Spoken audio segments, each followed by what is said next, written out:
শুরু করছি অবরুদ্ধ নিশীথের প্রথম পর্ব। রাস্তা পার হওয়ার ক্ষেত্রে অন্তুর তেজ ঠিক বিকেলবেলার রোদের মতোই তীক্ষ্ণ। আব্বু তার হাতটা চেপে না ধরলে চলে না। আব্বু রোজ থাকে না সঙ্গে, আজও নেই। এক প্রতীক চাচার পেছনে রাস্তাটা পার হয়ে দ্রুত রিকশা ধরল। শীতের রোদ, তবুও খাড়া দুপুরের তাপ করা। বোরকা হিজাবের আবরণে নিচে ঘামের স্রোত বয়ে যাচ্ছিল তার। ভার্সিটিতে ছাত্র পরিষদের একটি প্রোগ্রাম ছিল। সেই সবে অন্তুর ভালো রকমের বিদ্বেষ আছে। কারণ হিসেবে বলা যায় তাকে শেখানো হয়েছে এবং বাকিটা নিজস্ব। অন্তুর ধারণা ছাত্রলীগ, যাদেরকে দেশের সংখ্যাগরিষ্ঠ অগ্রদূতের নাম দেওয়া হয়েছে, তারা মূলত পঙ্গপাল। দলবদ্ধ হয়ে চলা ঘাসফড়িংয়ের জাতকে পঙ্গপাল বলে। 10-15 লক্ষ একত্র চলাচল করে এবং কোনো বিঘাখানেক জমির ফসলি ক্ষেতকে আক্রমণ করে খুব অল্প সময়ে ক্ষেতের ফসল খুব ভালো মতো পরিষ্কার।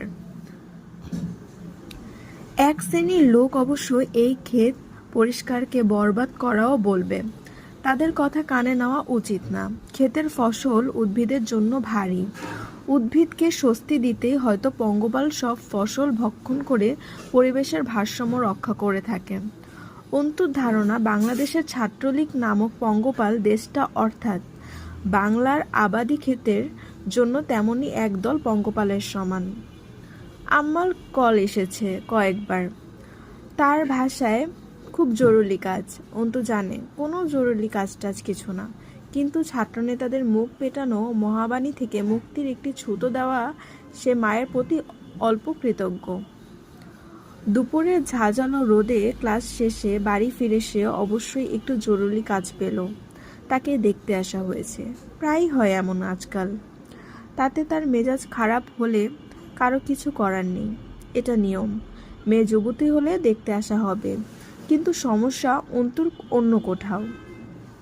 পাত্রী দেখতে আসা মানুষদের পাত্রী দেখার পদ্ধতি চমৎকার। অন্তু শুনেছে আগের জামানায় এভাবে দাসী কেনা বেচা হতো। মেহমান মোট 6 জন। পাত্রের মা, ফুপু, বড় বোন, চাচা, ফুপা ও ঘটক। অন্তুকে কোনো রকম বোরকা খুলিয়ে রাবেয়া নিজের একখানা নীল ও গোলাপির মিশেল রঙা শাড়ি পরালেন। গুরুজনেরা বলে গেছেন পাত্রী দেখাতে শাড়ির বিকল্প নেই। নতুন বউ যেমন হয় ওভাবে মেয়েকে পাত্রপক্ষের সম্মুখে হাজির করতে হবে, তাহলে চোখে বিঁধে যায়। তারা আন্দাজ করতে পারে বউ হলে বুঝি এমনই লাগবে।